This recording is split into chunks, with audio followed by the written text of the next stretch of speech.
friends, and welcome to Plaid Stallion's Toy Ventures. I'm your host, Brian, and this is a big episode, well, figuratively anyways, in that we're going to talk about one of the biggest, and in my opinion, one of the best toys of the 1970s.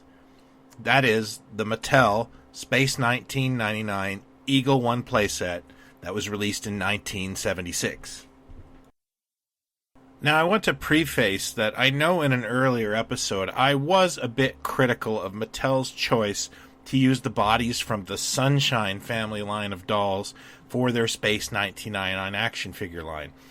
And I still stand by that, but this isn't to say that they didn't do absolutely wonderful things with the license. In fact, I'm really fond of everything they did around the action figures, including the awesome vinyl playset they made for the doll range. Mattel actually did a great job with Space 1999. And I can't complain because I have the Palitoy / Mego Space 1999 figures to fill any void that existed.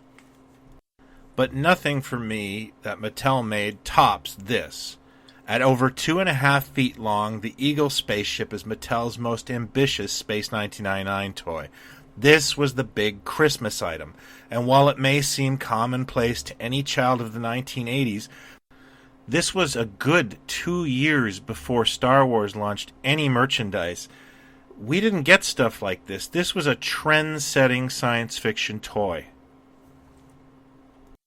It can be argued that the Eagles are really the true stars of Space 1999. Their fantastic design, coupled with the show's then top-of-the-line special effects, really captured our imaginations as a kid. I was drawing Eagles for years and years after.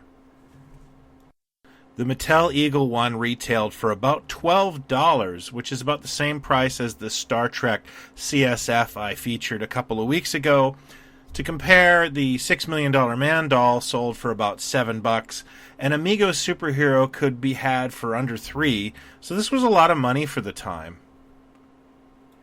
The ship came complete with 3 3¾ action figures that might appear crude by late 1970s standards. It should be noted that these were some of the earliest kinds of these figures available on the market, with Fisher-Price's Adventure People and Mattel's own Heroes in Action preceding them only by 1 year.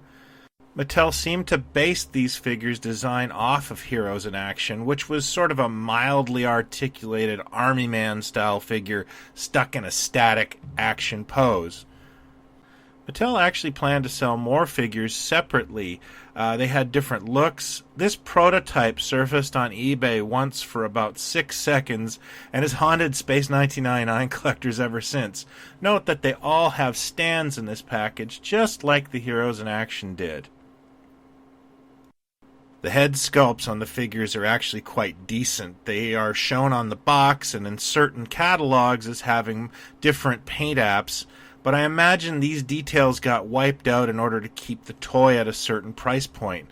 One of these days I'd really like to paint mine to bring out these fantastic Mattel sculpts.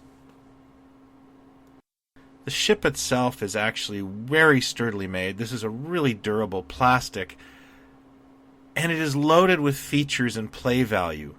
Somebody put a lot of love and thought into this. While the scale is not show accurate, it's been turned into an amazing toy with tremendous play value. Both of the ship's side hatches open to reveal a cabin, complete with seats and a weapons rack. The ship comes with 4 stun guns, which are very accurate to the series, and a laser rifle.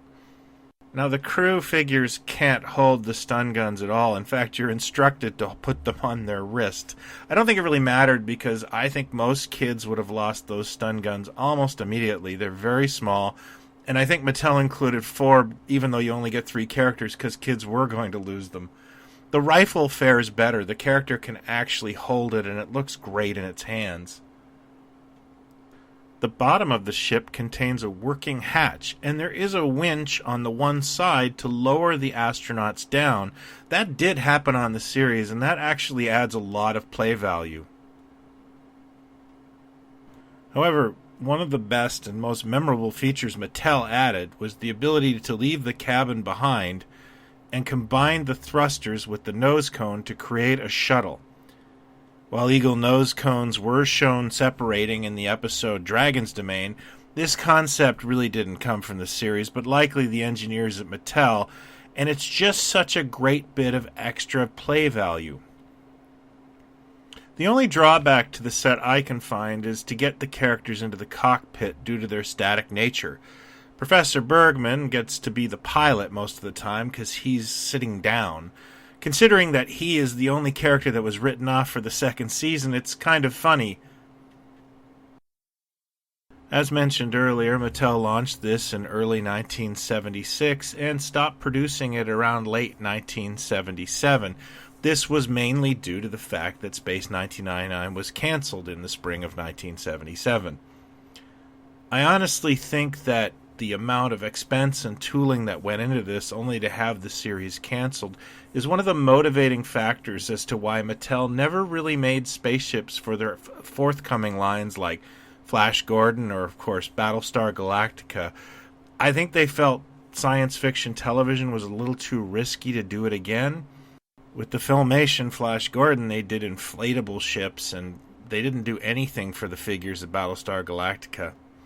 It's just a theory, but that's kind of my guess on the whole thing. I'd love to know if you think as highly of the Eagle as I do. Let me know in the comments below here on YouTube. You can seek me out on our Plaid Stallions Facebook page.